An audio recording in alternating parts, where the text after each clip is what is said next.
Viewers, welcome to my YouTube channel. 2023-24 মাধ্যমিকের ABTA test paper থেকে ইংলিশের আবার একটা পেজের সলিউশন নিয়ে তোমাদের জন্য চলে এসেছি। তোমরা নিশ্চয়ই ভিডিওগুলো দেখছো, আর যদি ভালো লাগে একটু লাইক শেয়ার করো, আর যদি নতুন হয়ে থাকো তাহলে কিন্তু চ্যানেলটাকে সাবস্ক্রাইব করে পাশে থাকা বেল আইকনটা প্রেস করে রাখো, তাহলে আমি ভিডিও দিলে তোমাদের কাছে নোটিফিকেশন পৌঁছে যাবে। আর যদি ভালো লাগে প্লিজ একটু ভিডিওটা শেয়ার করো বন্ধুদের সাথে। আজ আমি তোমাদের সাথে শেয়ার করব 1002 নাম্বার পেজের রাইটিং পোর্শন। তাহলে এই পেজটাও কমপ্লিট হয়ে যাবে আগেকার পেজগুলোর মতো। দেখো, যেগুলো লাল কালিতে মার্ক করা, মানে প্রত্যেকটা পেজ আমি করিয়ে দিয়েছি, একেবারে শেষ প্রান্তে এসে উপস্থিত হয়েছি আমরা এবিটিএ টেস্ট পেপারে। তো তোমরা যদি ওই ভিডিওগুলো না দেখে থাকো তাহলে এই ভিডিও ডেসক্রিপশন বক্সে দেখো, সেখানে প্লেলিস্টের লিঙ্ক দেওয়া আছে। লিঙ্ক ফলো করলেই পরপর সব পেজ তোমরা পেয়ে যাবে। 1002 নাম্বার পেজের রাইটিং সেকশন 1006 নাম্বার পেজে আছে। তিনটে রাইটিং আছে, একটা আছে রিপোর্ট রাইটিং, একটা আছে লেটার রাইটিং এবং একটা আছে প্যারাগ্রাফ রাইটিং। তিনটেই করিয়ে দেবো, পুরো ভিডিওটা দেখবে, খুবই গুরুত্বপূর্ণ হতে চলেছে ভিডিওটা। তো প্রথমে শুরু করবো 7-এর দাগ দিয়ে। Write a news paper report on the demise of K with the help of the following points. আমরা জানি যে কিছুদিন আগেই 2022-এর 31শে মে কে কৃষ্ণ কুমার কোন্নাথ মারা যায় একটা নজরুল মঞ্চে অনুষ্ঠান করতে গিয়ে, অনেকেরই প্রিয় সিঙ্গার কে। তো সেইটা নিয়েই একটা রিপোর্ট তোমাদের লিখতে দিয়েছি। এখানে কিছু পয়েন্টস দেওয়া হয়েছে, সেই পয়েন্টসগুলো ফলো করে কিভাবে রিপোর্টটা লিখবে দেখো।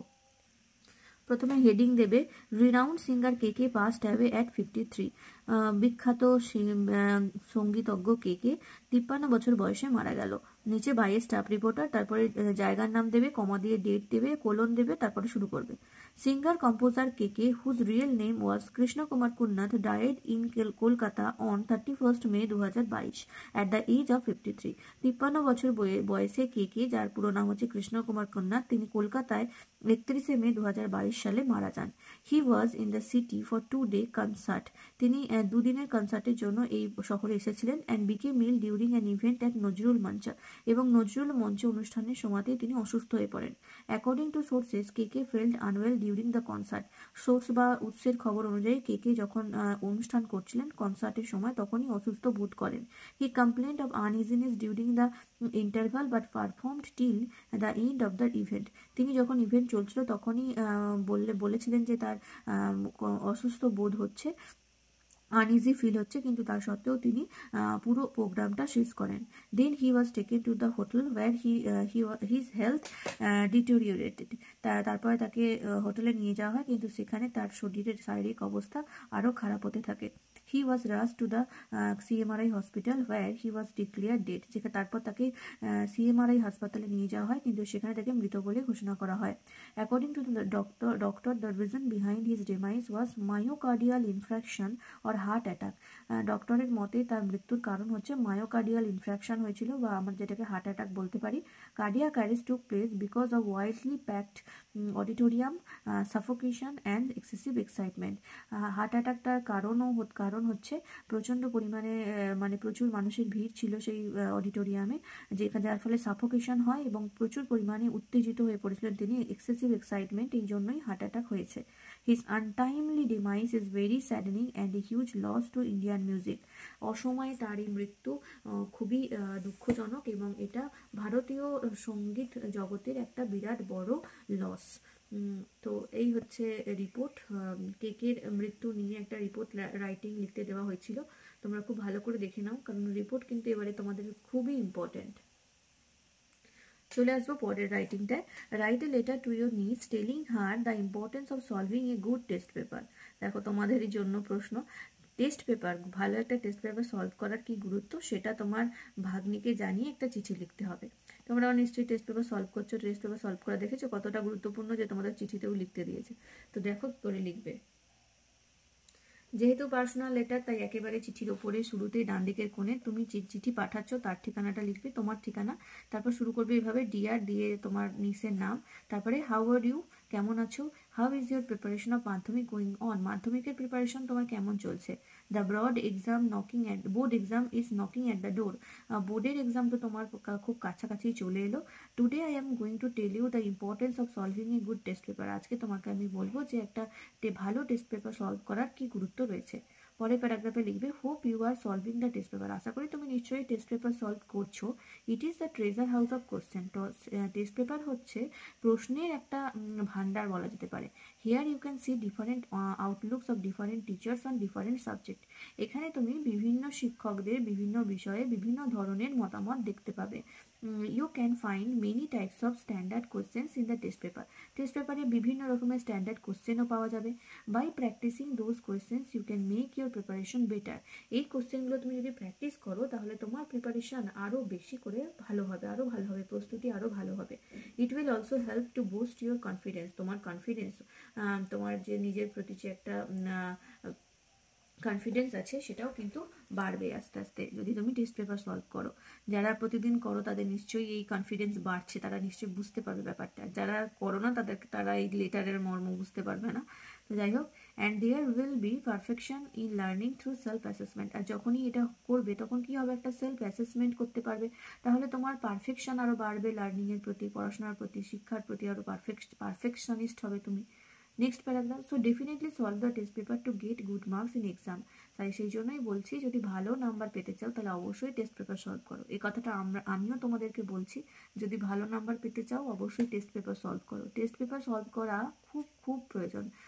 বিশেষ করে এবিটিএ টেস্ট পেপারটা খুবই ভালো, কারণ এখানে বিভিন্ন রকমের সেটের প্রশ্নে বিভিন্ন রকমের স্ট্যান্ডার্ড বিভিন্ন স্কুলের প্রশ্ন থাকে। যারা করেন তারাও অনেক বেশি করে এক্সপার্ট প্রশ্ন করার জন্য, তো যেগুলো তোমাদের খুবই হেল্প করবে। যারা আগের বছরগুলোতে টেস্ট পেপার সলভ করে পরীক্ষা দিয়েছে তাদের কিন্তু খুব হেল্প হয়েছে। তো বলবো শুধু ইংলিশ নয়, সমস্ত সাবজেক্টের জন্যই টেস্ট পেপার সলভ করা খুব প্রয়োজন। আর এই জন্যই তোমাদের টেস্টের পর এই টেস্ট পেপারটা বেরোয়, যাতে করে তোমরা কন্টিনিউয়াস একটা প্র্যাকটিস করতে পারো, যেটা তোমাদের পরীক্ষার ক্ষেত্রে কিন্তু খুব হেল্প হবে। নো মোর টুডে, আজ আর নয়, স্টে ওয়েল, ভালো থেকো। তারপরে শেষে ডান দিকের কোণে লিখবে ইয়োর লাভিং আঙ্কেল দিয়ে তোমার নাম, আর বাঁদিকে চিঠির শেষে কোণে লিখবে যাকে চিঠি পাঠাচ্ছ তার নাম ঠিকানা। এই হচ্ছে পার্সোনাল লেটার।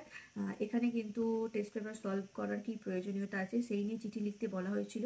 তোমাদেরকেও আমি সাজেস্ট করব যে তোমরাও কিন্তু টেস্ট পেপার সলভ করো। দেখবে এখন হয়তো বুঝতে পারছো না, কিন্তু পরীক্ষাটা হয়ে গেলেও দেখবে যদি কেউ টেস্ট পেপার সলভ করে পরীক্ষা দাও তার কতটা ভালো হবে, কতটা তার বেটার পারফরমেন্স হবে সেটা তুমি তখন বুঝতে পারবে। তো এই জন্যই বলছি সময় নষ্ট করো না, এখনো অনেক সময় আছে, এই সময়টাকে কাজে লাগাও, টেস্ট পেপারটা সলভ করো। প্রত্যেককে বলছি, প্রত্যেকটা সাবজেক্টের জন্যই বলছি, শুধুমাত্র ইংলিশ নয়, প্রত্যেকটা সাবজেক্টে যতটা পারবে টেস্ট পেপার সলভ করার চেষ্টা করো, অনেকটা ভালো প্রিপারেশন হবে দেখবে। চলে আসবো পরের রাইটিংটায়। Use a following flowchart to write a paragraph describing how you can bloom flowers in pots. কীভাবে টবে গাছ লাগানো যাবে সেটা নিয়ে একটা প্যারাগ্রাফ, মানে কি কি প্রসেস করতে হয়, প্রসেসের মধ্যে দিয়ে যেতে হয় একটা গাছ টবে লাগাতে গেলে বা ফুল ফোটাতে গেলে, তো সেটা তোমাকে প্যারাগ্রাফের আকারে লিখতে হবে। হেডিং দেবে process of blooming flowers in pots. Many of us love to bloom flowers in pots. অনেকেই আমরা বা টবে ফুল গাছ লাগাতে ভালোবাসি। There are very few people who do not love flowers. এমন খুব কম লোকই আছে যে গাছ বা ফুল ভালোবাসে না। By following a few steps we can easily bloom flowers in pots. কিছু স্টেপ ফলো করে আমরা খুব সহজেই টবে ফুল ফোটাতে পারি। অ্যাট হোম, ঘরে, বাড়িতে, at first buy pots from the market. প্রথমে টব কিনে নিয়ে আসতে হবে মার্কেট থেকে, বাজার থেকে। Then prepare potting mix as per plants. তারপরে ওই টবে মাটি, প্ল্যান্ট বা কী গাছ বসাবে সেই অনুযায়ী মাটিটা তৈরি করতে হবে। After that we have to buy saplings from the nursery. তারপরে নার্সারি থেকে চারা গাছ কিনে নিয়ে আসতে হবে। Then the saplings should be planted in the pots. তারপরে সেই চারা গাছগুলো টবের মধ্যে লাগাতে হবে, টবে যে মাটি রেডি করা ছিল সেখানে। And it should be watered regularly. আর প্রতিদিন জল দিতে হবে। Saplings should be fertilised as needed. আচ্ছা, তারপরে হচ্ছে যার যে গাছে যে সার দেওয়া দরকার সেই রকম সার দিতে হবে। We have to take care properly to bloom flowers in the plants. ওই গাছগুলোতে ফুল ফোটানোর জন্য আমাদেরকে গাছগুলোর ঠিকঠাকভাবে যত্ন নিতে হবে। Finally flowers will bloom at last and we know gardeners joy knowing no bounds. শেষমেশ গাছে ফুল ফুটবে, আর গাছে ফুল ফুটলে যে বাগানে গাছে ফুল ফোটালো যে মালি, তার যে খুশি কতটা হয় সেটা একমাত্র সেই বোঝে। তো এই হচ্ছে প্রসেস রাইটিং বা প্যারাগ্রাফের আকারে লিখলাম যে প্রসেসটা কিভাবে আমরা টবে গাছ লাগাতে পারি বা গাছে ফুল ফোটাতে পারি। 1002 নম্বর পেজে রাইটিং পোর্শনটা কমপ্লিট হয়ে গেল। নেক্সট ভিডিওতে পরবর্তী যে একটা পেজ বাকি আছে সেই পেজটা নিয়ে আমি আলোচনা করে দেবো, তাহলে এবিটিএ টেস্ট পেপার কমপ্লিট হয়ে যাবে। তোমরা কিন্তু অবশ্যই চ্যানেলটাকে সাবস্ক্রাইব করে নাও, কারণ মাধ্যমিকের আগে পর্যন্ত তোমাদের জন্য গুরুত্বপূর্ণ বিভিন্ন আমি ভিডিও নিয়ে আসবো, তো যেটা তোমাদের আশা করি সুবিধাই হবে অনেকটাই। যারা আগের বছরগুলোতে ফলো করেছে আমার ভিডিও তারা অনেক হেল্প পেয়েছে। অনেকে আগের বছরের পরীক্ষার যে কমেন্টগুলো দেখবে, যে মানে কমিউনিটির কমেন্টগুলো কমেন্ট বক্সে, যে তাদের কতটা হেল্প হয়েছে, কতটা তারা উপকৃত হয়েছে। তোমরাও যাতে উপকৃত হও সেই জন্যই বলছি বারবার ভিডিওগুলো দেখো। শুধু তো দেখা, শুধু একটু সময় বের করে দেখা, দেখবে তাতেই অনেকটা কিন্তু তৈরি হয়ে যাবে। আজকের ভিডিওটা এই পর্যন্তই, বাই।